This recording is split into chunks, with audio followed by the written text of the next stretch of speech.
సింధూరి నుదుట దిద్ది దిష్టి చుక్క పెట్టి చేతి గాజులు తొడిగి కాళ్ళకు పరాణి పూసి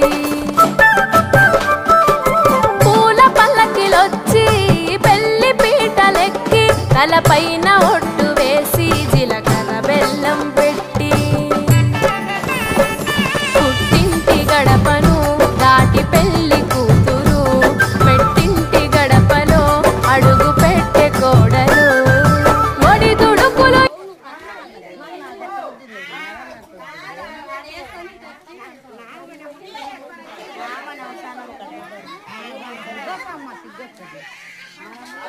పెళ్లి కొడుకు తీసుకున్నావా